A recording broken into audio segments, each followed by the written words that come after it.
पनुआकिल जे कचे जे गतपुर थाणे जी हद बेले जी ज़मीन जी मालकीअ तां चाचड़ बिरादरी जी बिंदुरनि में खूनी झेड़ो थी पियो आहे। अंधाधुंध फायरिंग जे नतीजे में हिकु ॻोठाणो अज़ीज़ुल्लाह चाचड़ मौक़े ते गोलियूं लॻण सबबि क़तल थी वियो आहे। जॾहिं त फायरिंग जी ॾे वठ में चाचड़ बिरादरी जा ॿ वधीक माण्हू ज़ख़्मी थी पिया आहिनि।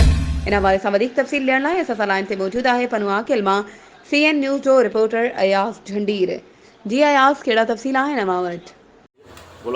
जी लाला, मां ॿुधायूं पिया त पनुआकिल जे कचे में ताज़ा तरीन वाक़े बाबति हथियार बंदनि जेके चाचड़ कबीले जे जा आहिनि ऐं चाचड़ कबीले जे ॿिनि धुरनि में ॿेले खाते जी ज़मीन जी मालिकी तां झेड़ो थी पियो आहे। खूनी झेड़ो चाचड़ कबीले जे ॿिनि धुरनि में कुझु घणियूं अॻु थियो आहे, जंहिंजे नतीजे में अंधाधुंध फायरिंग कई वई आहे गुदपुर थाणे जी हद में।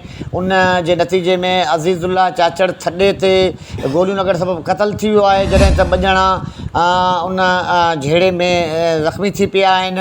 अहिड़े वाक़े बाद कचे जे गुदपुर वारे इलाइक़े में चाचड़ बिरादरी में सख़्तु छिकताण पैदा थी वई आहे। होॾां राब्तो करण ते DSP सद्धूजा कचो मोहम्मद ख़ान ख़्याल ॿुधायो त असीं वारदात वारे हंधि पहुता आहियूं ऐं 2 मामूली ज़ख़्मी आहिनि ऐं असां पेरनि जे निशान ते कातिलनि जे पुठियां आहियूं।